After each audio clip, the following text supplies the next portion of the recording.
-2, order of operations. Once again, please put the date. Hopefully it's August the 9th, but we'll go from there. So your title and your date as always. You can start this on a new page or at the bottom of your other notes. I don't mind as long as you keep yourself organized and on track. And as always, please write your I can statement right below your title. So by the end of this lesson, I can evaluate expressions using the order of operations. And that's our goal. So now to look at our vocabulary first. Our vocab starts off with order of operations.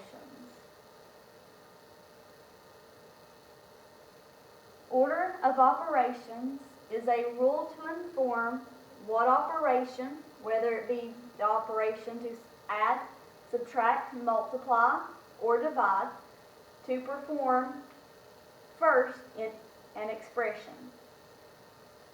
We remember from our grade school days as please excuse my dear Aunt Sally. Now using this phrase or using the acronym that is where the first letters give us what we're doing, either way is fine with me, whatever best suits you. So if you remember, please excuse my dear Aunt Sally, that's fine. Or if you use it as PEMDAS, P-E-M-D-A-S.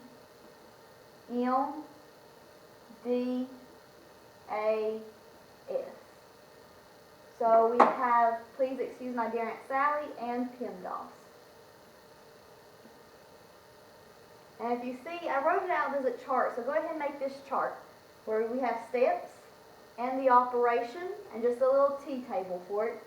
And as you see, I wrote my PEMDAS down vertically on the lines. So our first step in our order of operations starts with a P and it's parentheses. And don't think parentheses is strictly just parentheses. It's all grouping symbols. So it could be brackets, braces, parentheses, it could be anything. So the first step is to evaluate the parentheses or your grouping symbols.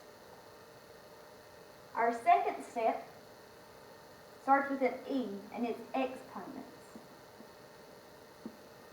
And so our first step, we evaluate all grouping symbols. Second step, we evaluate all exponents.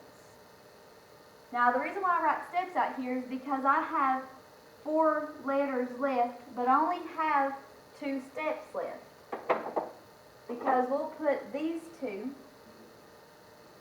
all as being step 3. So our M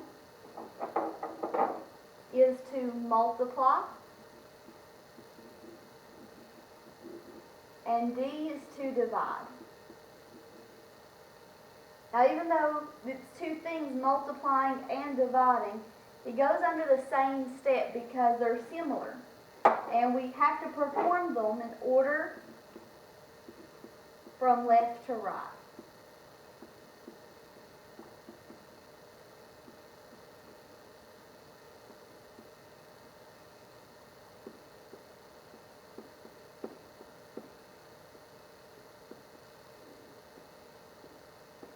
And basically it's whichever one comes first, because if multiplication comes first, left to right, then I do it first.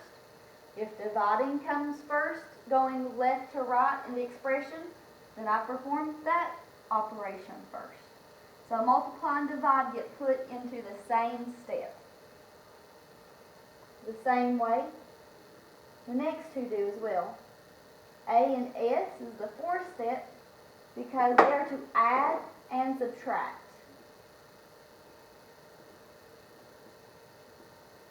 And once again, they're similar. Addition and subtraction are opposites.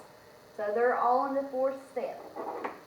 And once again, we perform these actions in order from left to right.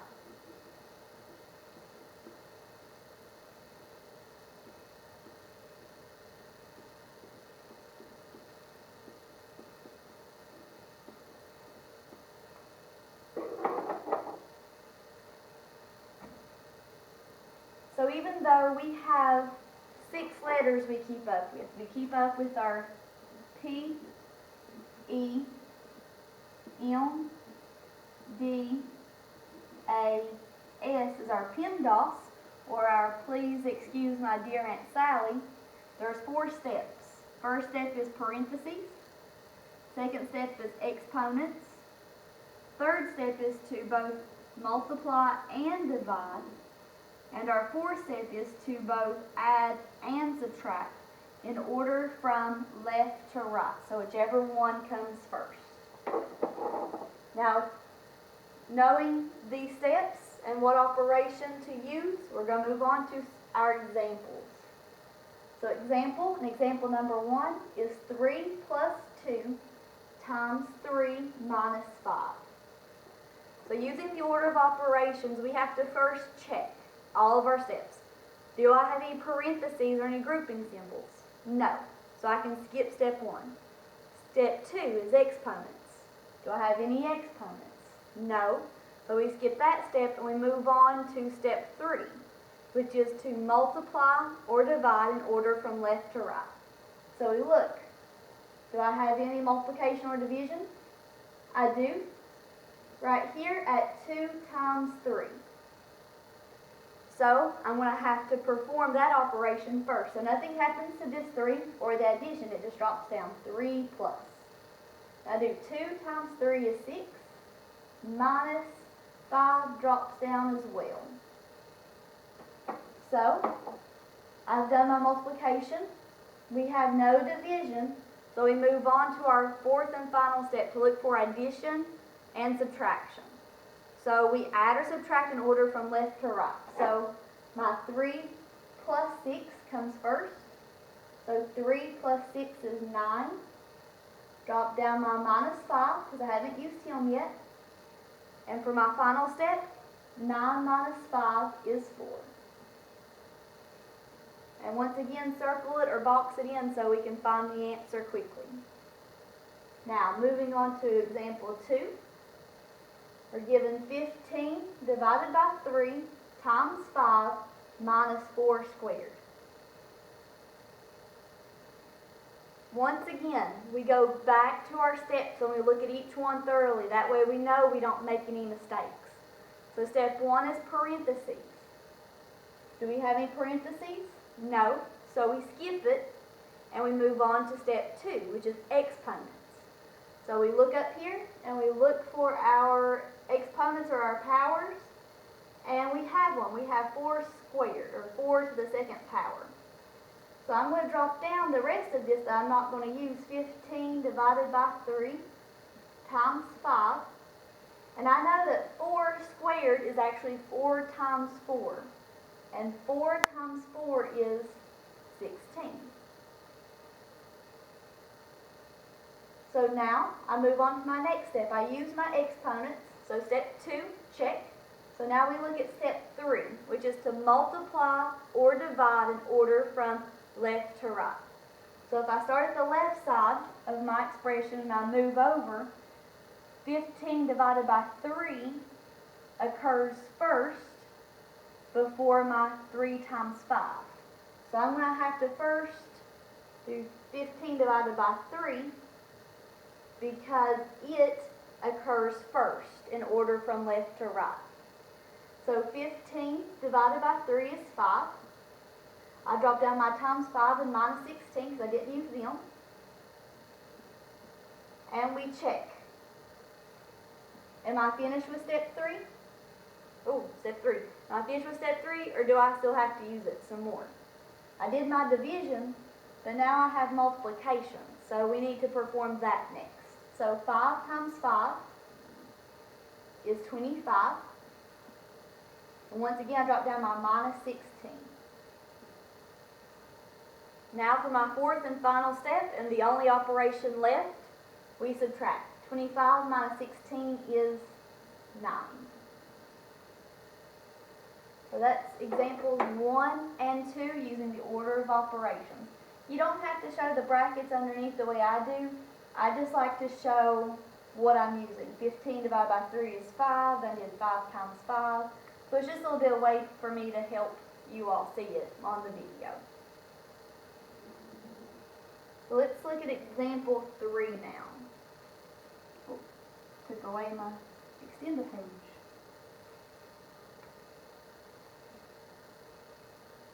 Okay, we're just going to do this number. Alright, number 3. We have 2 and then parenthesis 5 plus 3 and another parenthesis 4 plus 2. Now here's where we have to make ourselves a little bit of a note so we're aware of something happening here. Just as we mentioned in lesson 1.1, if we have a number and a variable side by side, we multiply them. Same way here, if I have a number beside a parentheses, I multiply.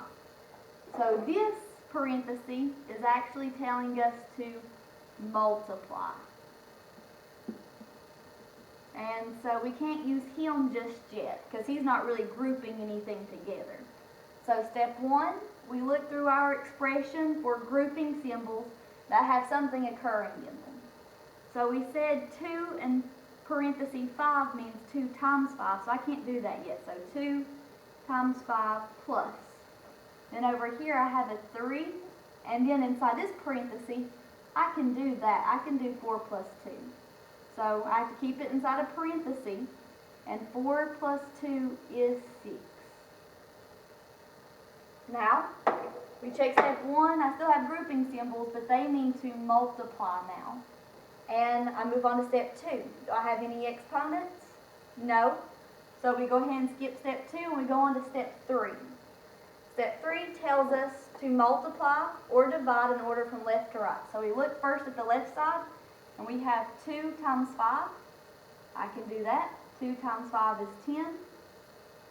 And then, because I'm still multiplying, I can go ahead and multiply. 3 times 6 is 18. So 3 times 6, both this was multiplying, 2 times 5, drop down my plus sign, and now multiply 3 times 6 is 18. I get 10 plus 18 as my last operation.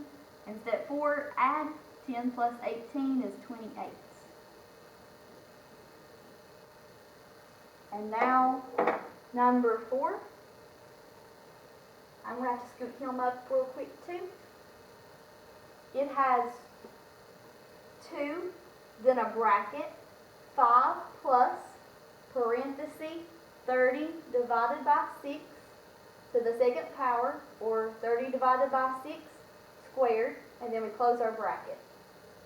So this is why step 1 is using grouping symbols, because over here we had parentheses, but over here we have a bracket and a parenthesis. Now, whenever we have a bracket and a parenthesis, we have to do what's inside first. Do inside first. So I look at my bracket, and I have to say what's in here that I need to do first. So we kind of treat him like an expression in, ooh, I apparently pushed a button. There we go.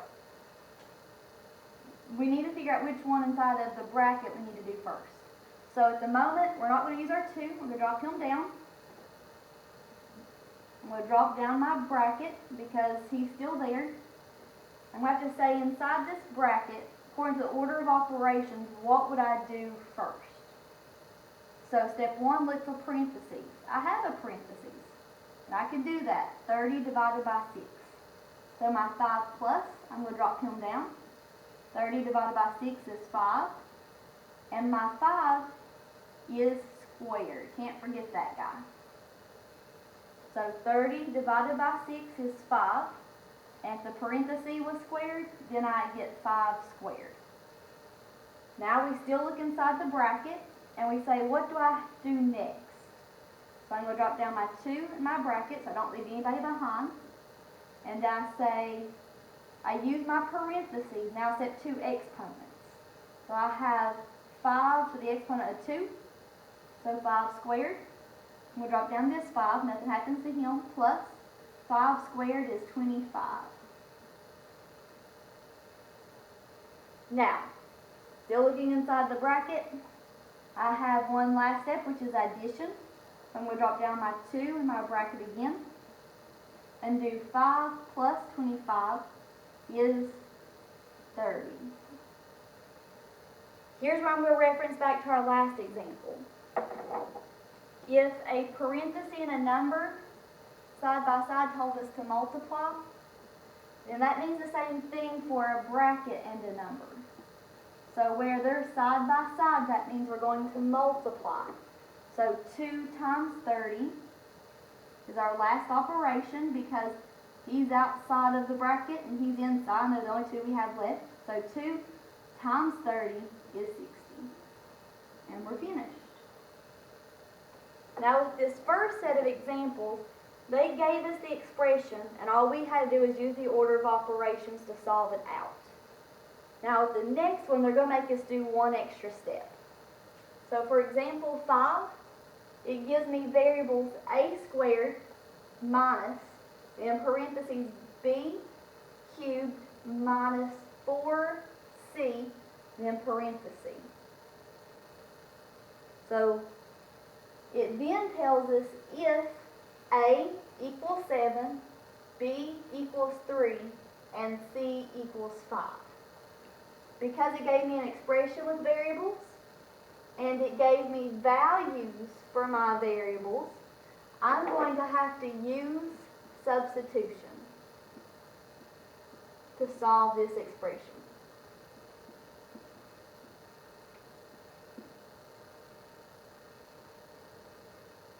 So we just come over here and we substitute everybody's variable with their number. So a is 7, so instead of saying a squared, I'm going to write 7 squared minus, and then drop down my parenthesis, b, and over here it says b is 3. So instead of saying b to the 3rd power, I'm going to say 3 to the 3rd power minus 4. And here's where we have to remember the rule. If 4 and c are side by side, that means they're being multiplied. So I'm going to put this one inside another parenthesis to make them side by side. And c is 5. So if that's 4 times c, down here it's going to be 4 times 5. And I'm going to close it with my last parenthesis. Once we substitute, we're back to our order of operations. We look for step 1, parentheses. I have parentheses, so my 7 squared is outside of it, so he just drops down. My minus symbol just drops down. Then we look into the parentheses. And we remember we have to do the order of operations inside of it. So I have to then say I have to do my exponents. 3 to the 3rd power. So 3 times 3 times 3 is 27. I'm going to drop down my minus 4 times 5 because he's a different operation. So same thing, I still am step 1 because I still have a parenthesis. So now I'm going to drop down my 7 squared again, minus, then my parenthesis. 27, nothing happens to him because he's just by himself now, so he drops down, minus, and I can do my 4 times 5. And 4 times 5 is 20, and I close off my parenthesis. And even though I've done step 1 and used parentheses twice now, I still have a parenthesis, so I'm still in step 1. So my 7 squared drops down, minus. This is the last step for it because there's only 2 numbers left I need to do. So 27 minus 20 is 7. So I'm down to my last step, or my second to last step. I've lost my parentheses, so I'm done with step 1. I get to move on to step 2. So step 2 says exponents. So my exponent I have here is 7 squared. So that's 7 times 7 is 49. I drop down my minus 7 because I haven't used him yet. Then my last step, I get to skip step 3 because there's no multiplication or division. I get to move on to step 4, which is to subtract. So 49 minus 7 gives us 42.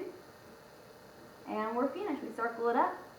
Now tomorrow morning we'll go over some more of the complicated examples and be able to see how to use order of operations in real world applications. Remember, if you had any trouble with anything, go back, rewatch it, figure out any mistakes you made. Don't forget that if you still have questions after rewatching it, go to the discussion forum and ask your classmates what maybe your questions are and see if they have answers or if they have the same questions. If you do, be sure to ask them tomorrow in class and we'll get them all answered. If not, have a good evening. Thank you.